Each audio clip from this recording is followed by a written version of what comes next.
여러분 추석 명절들 잘 보내고 오셨습니까? 네, 무사히 생존하신 분들도 있으시고 네, 또 가족들을 섬기시느라고 많은 수고를 하시고 오신 분들도 있으시리라고 생각합니다. 네, 오늘 귀한 찬양을 통해서 우리들에게 큰 은혜를 경험케 하신 우리 성가대와 또 찬양팀에게 감사를 드립니다. 지난 주일에 저는 우리가 그리스도인으로서 살아가는 데 있어서 관계, 인간 관계가 얼마나 중요한 것인지 말씀을 드렸습니다. 우리 모두는 그리스도인으로서 좋은 관계, 아름다운 관계를 맺으며 살아가기를 원합니다. 그런데 우리의 관계를 어렵게 만들고 깨트리기도 하는 관계 악성 바이러스들이 있습니다. 그 중에 가장 대표적인 것 중에 하나가 오해라고 하는 것입니다. 제 아내와 제가 결혼하고 나서 얼마 지나지 않았을 때 이대로 계속 살면 안 되겠구나 생각을 하고 학업을 중단하고 제가 하와이에 있는 열방대학에 가서 DTS를 하게 되었습니다. 근데 DTS 과정 중에 하나가 부부간에 지금까지 살아온 모든 이야기를 하나도 남김없이 기억나는 걸 다 나누도록 하는 그런 프로그램이 있었어요. 그래서 저희들이 밤을 새워가면서 어렸을 때부터 지금까지 살아올 때까지의 이야기들을 쭉 나누었던 적이 있습니다. 참 귀한 시간이었습니다. 왜냐하면 그 어렸을 때부터의 그 모든 이야기들을 들으면서 그동안 이해되지 않았던 것들이 많이 이해가 되기 시작했습니다.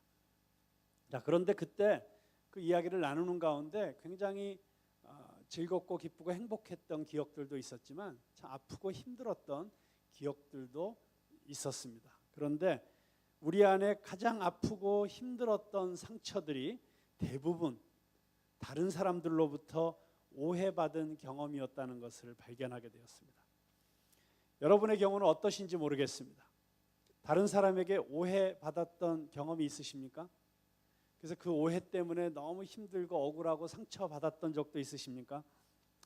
아마 정도의 차이는 있어도 대부분 자기 자신의 진심이나 자신의 말에 대해서 오해받아서 속상해 본 경험이 한두 번은 있으실 것이라고 생각이 됩니다. 몇 년 전 일인데요. 제 딸 지인이가 학교에 다녀와서 이런 말을 했어요. 아빠, 저 이제 착한 일은 안 하려고 해요. 그래서 너 왜 그러니? 그랬더니 자기가 오늘 수업 시간에 이제 옆에 학생 필통이 바닥에 떨어져 있었대요. 그래서 그거를 집어들었는데 이제 주려고 집어들었는데 갑자기 그 학생이 자기를 탁 쳐다보더니 너 왜 남의 필통 가져가려고 하니? 그렇게 탁 쏘아붙이더래요. 너무 속이 상해서 이제는 착한 일 안 해. 그런 마음까지 어린 마음에 생긴 거죠. 제 아내가 아직도 마음이 안 풀려서 지금도 그 얘기만 나오면 목소리 톤이 올라가는 일이 있습니다. 제 아내가 한 1년 정도 미국에 가서 이제 노래 공부를 한 일이 있습니다. 근데 미국 가기 전에 제가 부탁을 했어요. 나 좀 도와줘라. 제가 그때 코스타라는 전 세계 유학생들을 돕는 사역을 하고 있었는데 막 시작한 지 얼마 안 돼 가지고 별로 그렇게 후원자들이 많지 않았어요. 그래서 재정이 언제나 부족했습니다. 그래서 우리 코스타 재정이 빡빡하니까 후원자들을 발굴하게 콘서트를 좀 해주라. 사실 그래서 쉽지 않은 여건이었지만 5곳의 교회를 돌아다니면서 열심히 후원을 위한 콘서트를 했습니다. 개런티는 한 푼도 받지 않고 남편이 하는 일이라고 또 코스타가 하나님 나라를 위해서 꼭 필요한 일이라고 생각해서 나름대로 정말 최선의 헌신을 한 것이죠. 그런데 제 아내가 그리고 나서 미국에 가서 공부를 시작했는데 간지 얼마 안 돼서 이상한 얘기를 들은 거예요. 가까운 권사님이 아주 조심스럽게 이야기를 하시는데 제 아내가 미국에 오기 전에 코스타 후원 집회를 해서 한 20만 불 정도를 자기가 챙겨서 가져왔다는 거예요. 도대체 누가 그런 소리를 했는가 알아보니까 놀랍게도 그 코스타의 강사님 중에 아주 가까운 분이 그런 얘기를 했다는 것입니다. 얼마나 속이 상했겠어요. 자기는 미국 오기 전에 그 바쁜 시간 쪼개서 순수한 마음으로 헌신 봉사를 했는데 그게 유학 자금 챙기려고 한 일이었다고 오해를 받았으니 얼마나 마음이 힘들었겠습니까? 근데 오해에도 여러 종류가 있는 것 같습니다. 그냥 웃고 넘길 수 있는 사소한 오해도 있습니다. 어떤 오해는 좀 씁쓸하긴 하지만 크게 상처를 남기지 않는 오해도 있습니다. 그러나 어떤 오해는 사람의 피를 말립니다. 뼈가 녹는 것 같습니다. 오장육부가 뒤틀리고 소화가 안 되고 분노가 치밀고 억 소리가 나도록 숨이 막히는 그런 오해가 있습니다. 마침내 죽고 싶든지 죽이고 싶든지 극단으로 치닫게 만드는 그런 오해들이 있습니다. 셰익스피어의 4대 비극 중에 오델로라는 작품이 있습니다. 사소한 오해로 말미암아서 이성적인 판단을 하지 못하고 자기 아내의 순결을 의심하다가 마침내 아내를 칼로 찔러 죽여버리고 자기도 죽고 마는 정말 가슴 아픈 비극입니다. 이 작품을 통해서 셰익스피어가 이야기하고 싶었던 것이 무엇입니까?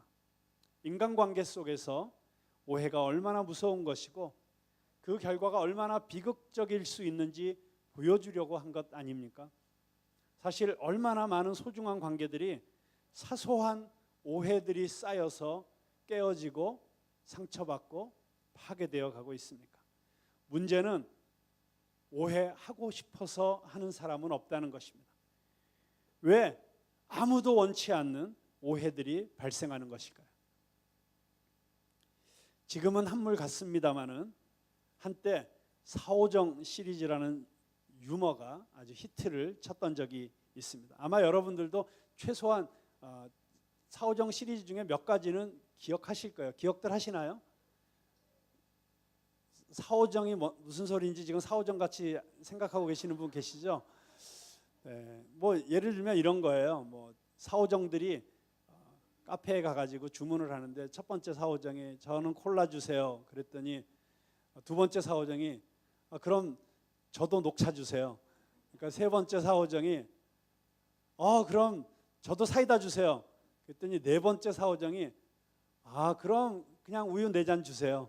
뭐 이랬다는 게 이제 사오정 시리즈 뭐 되게 이제 그렇게 그냥 실소를 터뜨리게 만드는 이제 그런 시리즈잖아요.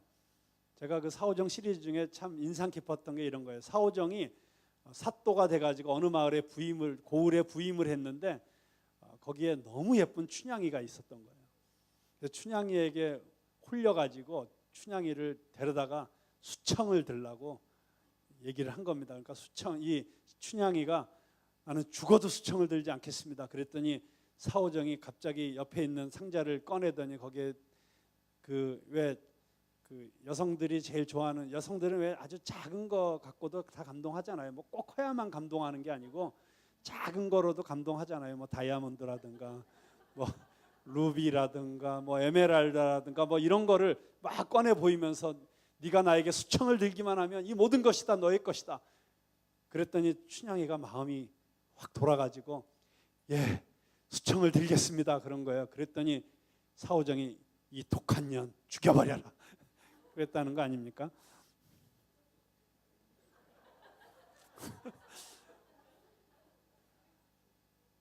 뭐 끝도 없이 이런 얘기가 많지만 뭐 우스운 이야기죠. 그런데 대단히 놀라운 진실이 담겨 있습니다. 왜 사오정이 못 알아듣습니까? 그럼 사오정이 이렇게 엉뚱하게 거꾸로 알아듣고 잘못 알아듣고 그런 이유가 뭐예요? 사오정이 귀가 덮여 있어서 그렇잖아요. 두꺼운 귀가 이 귓구멍을 막고 있어가지고 잘 안 들리는 것입니다. 인간관계에서 서로의 말과 진심이 정확하게 소통되지 않는 이유는 어떤 두터운 것이 우리의 귀와 우리의 마음을 덮고 있기 때문입니다. 그런 것들이 어떤 것들일까요? 편견, 교만. 지난주에 제가 개 2마리 우리 다 키우고 있다고 말씀드렸죠.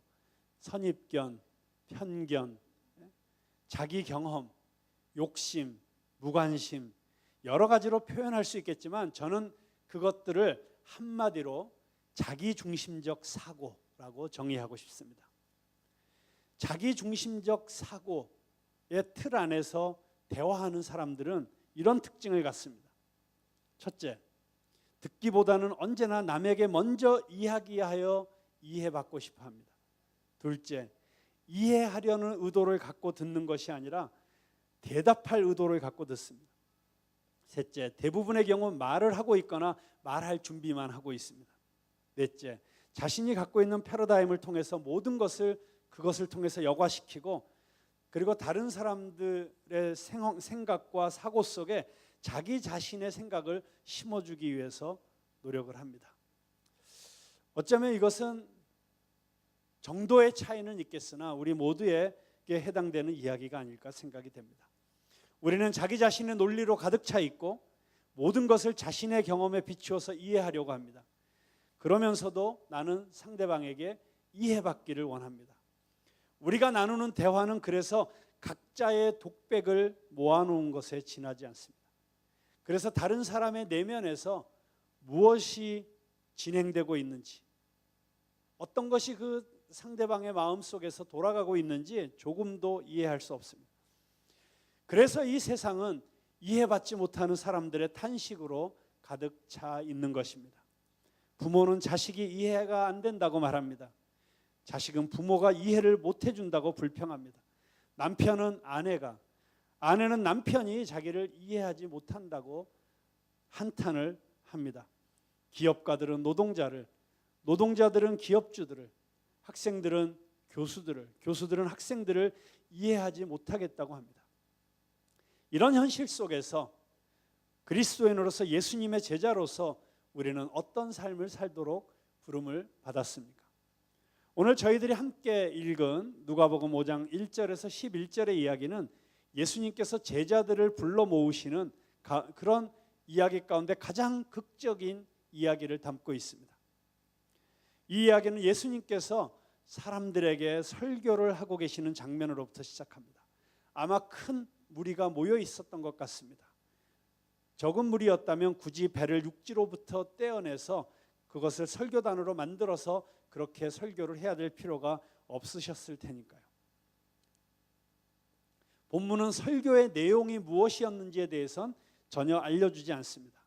그런데 설교가 끝난 후 예수님께서 베드로에게 말씀하십니다. 깊은 데로 가서 그물을 내려 고기를 잡아라. 베드로가 밤이 새도록 고기를 잡았지만 한 마리도 잡지 못해서 이제 그물을 씻고 배를 정리하려고 했던 그런 상황이었지만 예수님의 말씀이었기 때문에 순종하고 그물을 깊은 곳에 내렸는데 엄청난 고기가 잡혔습니다. 수많은 물고기들이 잡히게 되었습니다. 이 놀라운 기적 같은 상황 속에서 베드로는 깜짝 놀라서 예수님 앞에 무릎을 꿇습니다. 예수님, 저를 떠나십시오. 저는 죄인입니다. 놀라운 일이죠. 예수님께서 가르쳐 주신 원포인트 이 코칭에 순종했더니 고기가 이렇게 그물이 찢어질 정도로 잡혔다고 한다면 일반적으로 우리는 어떤 반응을 보여야 될까요? 예수님, 떠나지 마십시오. 제발 제 옆에만 계셔 주십시오. 우리 수산업 협동조합을 만들고 완전히 갈릴리 고기 싹쓸이 할 수 있습니다. 대박을 칠 수 있습니다. 뭐 이러면서 예수님 붙잡고 싶지 않겠어요? 그런데 베드로는 예수님을 향해서 예수님, 저를 떠나 주십시오. 왜냐하면 그 순간 그는 이 기적을 통해서 내 앞에 계신 분이 그냥 평범한 인간이 아니라, 아니 인간 중에서도 좀 뛰어난 인간 정도가 아니라 이분은 우리와 차원이 다른 신적인 존재가 내 앞에 있다는 사실, 거룩하신 하나님의 성육신하신 그 존재가 내 앞에 있다는 사실을 순간적으로 깨달으면서 그는 그 앞에서 감히 고개를 들지 못하고 엎드릴 수밖에 없었던 것이죠. 그리고 그 절대자 앞에서 어쩔 줄을 몰라서 자기 자신을 떠나주기를 간구하고 있었던 것입니다. 그런데 예수님께서 이렇게 말씀하십니다. 두려워 말라. 이제후로는 내가 사람을 취하리라. You will catch man. 사람을 낚으리라. 사람을 취하리라. 예수님께서 그렇게 말씀하시자 저들이 배들을 육지에 대고 모든 것을 버려두고 예수님을 쫓았다고 기록하고 있습니다. 자, 이 이야기는 많은 중요한 중심적인 주제들을 가지고 있지만 특별히 오늘 저는 이 이야기 가운데서 우리가 오늘 이야기하고자 하는 오해에 대해서, 그리고 어떻게 하면 우리가 이 오해를 극복하고 더 깊은 이해로 들어갈 수 있는지 우리에게 심오한 가르침을 주고 있다는 것을 여러분과 나누고 싶습니다. 예수님께서 제자들을 왜 부르셨습니까? 오늘 여기 이 본문 말씀에 보니까 사람을 취하도록 부르신 것입니다. 더 정확히 말하면 죄로 인해서 하나님과의 관계가 깨어졌고 그 결과로 이웃과의 관계도 깨어졌고 심지어 자기 자신과의 관계도 깨어져 있는 그 인간들을 하나님과의 새로운 관계로, 그리고 이웃들과의 새로운 관계로, 그리고 자기 자신과의 새로운 관계로 회복시키는 일을 위해서 제자들을 부르신 것입니다. 그 회복된 관계는 성부 하나님, 성자 하나님, 성령 하나님이 누리시고 계시는 그 완벽한 사랑과 이해의 공동체, 즉 하나님의 나라로 초청하는 일을 하도록 제자들을 부르시고 계시는 것입니다. 자, 그런데 그렇게 하기 위해서는 뭐가 필요한가? 굉장히 상징적인 이야기인데요, 깊은 곳으로 가야 된다는 것입니다. 여러분 혹시 교회 오래 다니시는 분들은 바로 이 이야기를 설교로 들을 때마다 여러분 깊은 데로 가야 됩니다, 그런 설교 많이 들으셨죠? 그리고 그 깊은 데라는 게 주로 어디입니까? 물고기가 많은 곳. 물고기가 많은 곳이 어디죠? 학교, 군대, 직장, 이렇게 사람들이 많이 모여 있는 곳으로 가는 곳이 깊은 곳입니다. 우리는 그곳에 가서 그물을 던져야 됩니다. 그런 가르침을 많이 설교를 통해서 받았던 것 같습니다. 물론 틀린 말씀은 아닙니다. 그리고 우리가 계속해서 그렇게 정말 물고기들이 많이 있는 그곳에 가서 복음을 전하기 위해서, 그래서 특별히 이 시대에는 우리가 도시에 관심을 가져야만 합니다. 왜냐하면 현재 전 세계 인구의 약 60%가 도시에 살고 있습니다. 그리고 이 도시화는 점점 더 빠르게 진행이 되어서 앞으로 10년 내, 20년 내에 도시에 사는 인구가 70%, 80%가 넘어설 것이기 때문에, 물론 우리가 오지에 가서 선교하는 것도 중요하지만 우리는 이 도시를 놓쳐서는 안 되는 것이고 도시에 관심을 가져야 되는 것이고, 그리고 이 도시 속에서 어떻게 그리스도의 복음을 효과적으로 전할 것인지를 계속해서 고민하는 교회가 되어야 될 것입니다. 그렇지만 오늘은 이 깊은 곳이라고 하는 것이 꼭 그렇게 사람들이 많이 모여 있는 곳일까? 라고 하는 것에 조금 다른 생각을 해보려고 합니다. 여러분, 세상에서 가장 깊은 곳이 어디입니까? 세상에서 가장 깊은 곳, 무슨 해구라고 했던 것 같은데 이러면서 지금 막 머리가 복잡해지시죠? 근데 여러분, 세상에서 가장 깊은 곳은 사람의 마음이 아닐까요? 열 길 물속은 알아도 한 길 사람 속은 모른다는 속담도 있지만 사람의 마음만큼 깊은 곳은 없는 것 같습니다. 밴데기 소갈딱지만큼 작을 수도 있는 것이 사람의 마음이지만 태평양도 담고 아프리카도 담고, 아니 온 우주도 담을 수 있는 것이 또 사람의 마음입니다. 그래서 한 사람의 마음은 하나의 소우주라고 누군가가 말하지 않았습니까? 그 깊은 곳까지 다가가서 그 사람의 마음을 느끼고 그 사람의 마음의 소리를 듣는 것, 그것이 바로 참으로 이해하는 첫걸음입니다. 예수님께서 사람을 만나주시는 모습이 바로 그런 모습이셨습니다. 그분은 모든 사람을 편견 없이 있는 그대로 만나주셨습니다. 그리고 그들의 내면의 소리를 들어주셨습니다. 그래서 성경에서 예수님을 만난 사람들은 누구든지 이렇게 말할 수 있었습니다. 이제야 나를 참으로 이해해 주는 분을 만났어. 그분은 내가 진정으로 뭘 원하는지 알고 계셨어. 그분은 나의 목마름의 본질을 꿰뚫고 계셨어. 내가 왜 그렇게 방황했는지, 내가 뭘 그렇게 힘들어했는지, 내가 왜 그렇게 반항했는지, 나의 아픔이 뭔지, 나의 절망이 뭔지, 내가 왜 때로 그렇게 미친 짓을 하는지 그분은 알고 계셨어. 스피노자라는 철학자는 나는 인간의 행동을 비웃거나 슬퍼하거나 저주하지 않고 오직 이해하려고 노력해왔다, 그렇게 말을 했습니다만, 예수님은 완벽하게 그렇게 사신 분이셨습니다.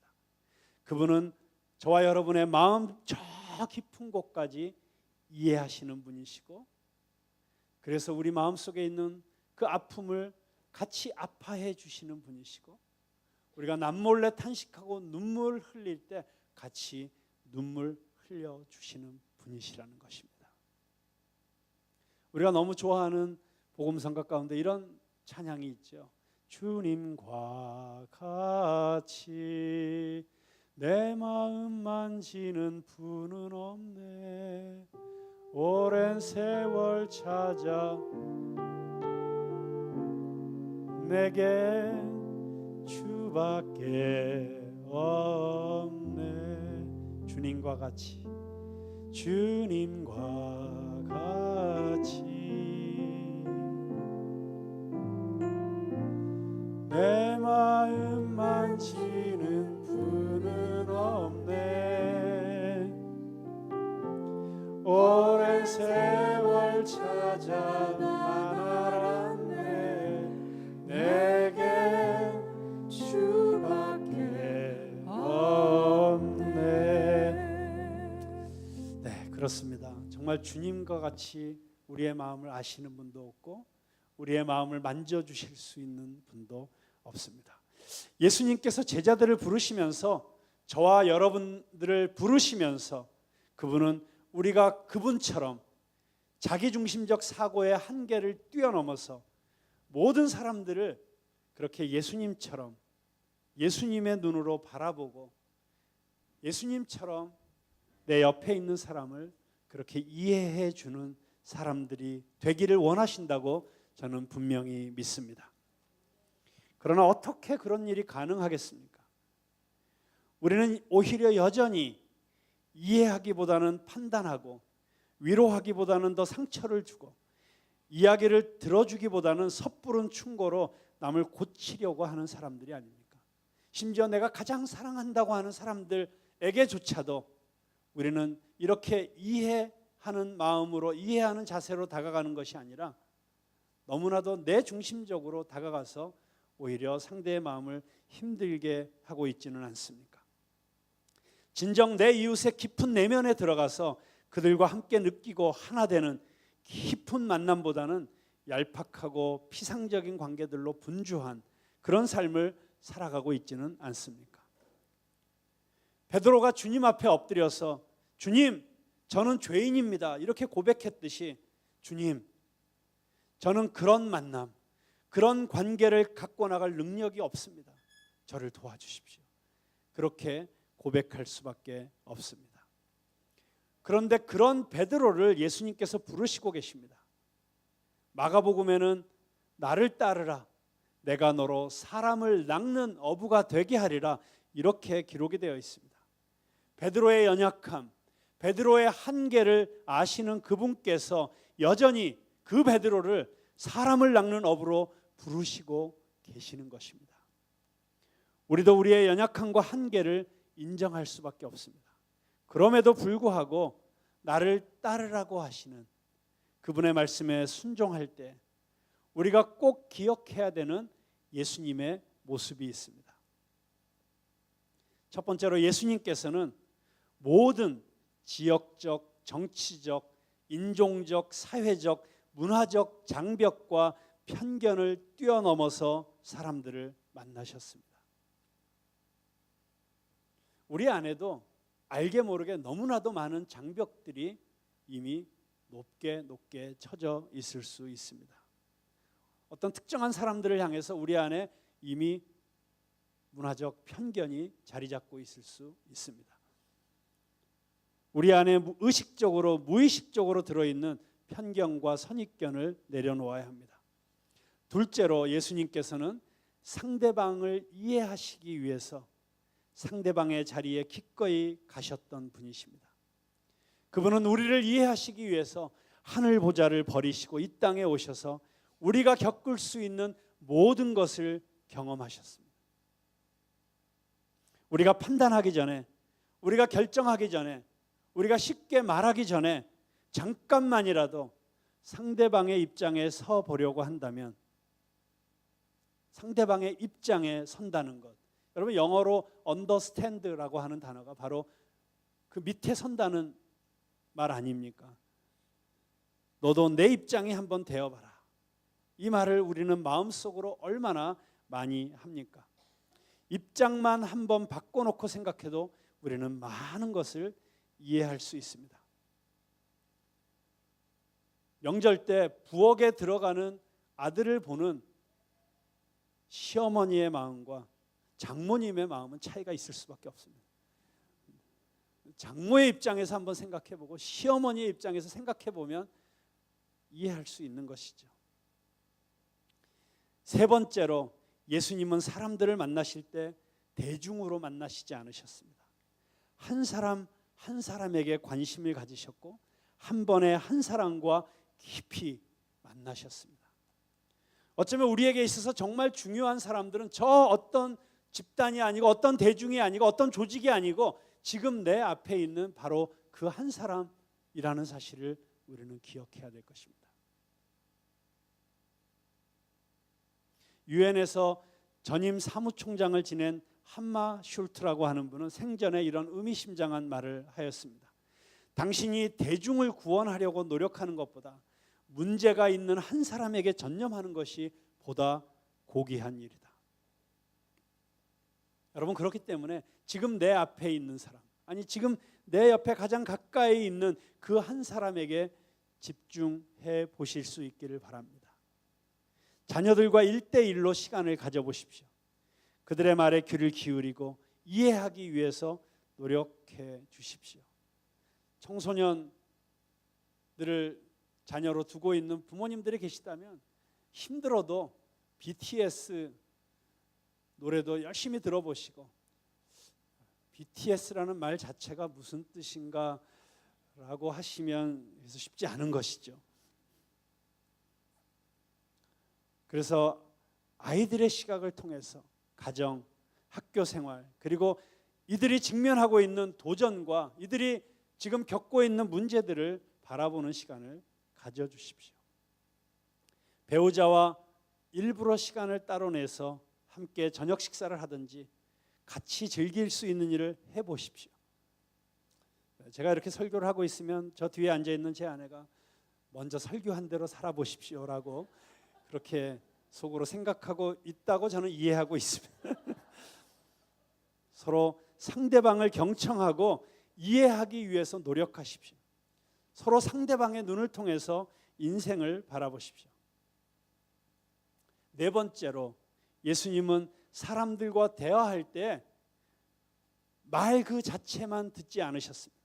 오히려 그 말에 담겨 있는 깊은 내면의 소리에 귀를 기울이시는 분이셨습니다. 여러분, 제가 지난주에 우리가 다 통역의 은사를 받아야 된다고 말씀드렸죠. 예수님은 그렇게 완벽하게 통역으로 들으실 수 있는 분이셨습니다. 바가지 소리를 들을 때 난 외로워요, 난 사랑이 필요해요 라는 소리를 들을 수 있어야 한다는 것이죠.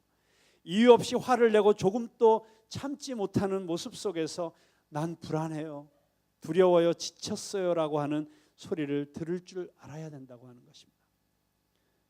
예수님께서는 그렇게 사람들의 표면적인 말 그 이면에 들어있는 그들의 내면의 깊은 소리를 들을 줄 아는 귀를 가지고 있으셨습니다.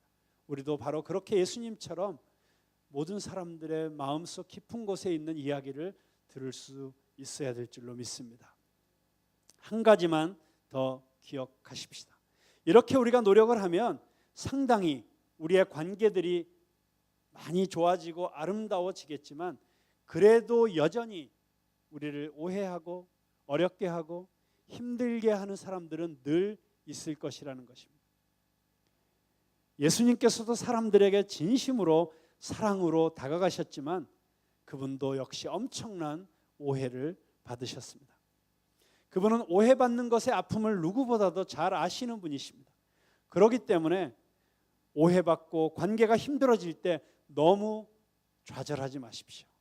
예수님도 오해받으셨습니다. 중요한 것은 어려워진 관계를 어떻게 풀어가는가 하는 것이 더 중요한 것입니다. 내가 오해받을 때 나는 그것을 어떻게 이해하고 받아들이고 해석하는가 하는 해석이 더 중요하다고 하는 것입니다.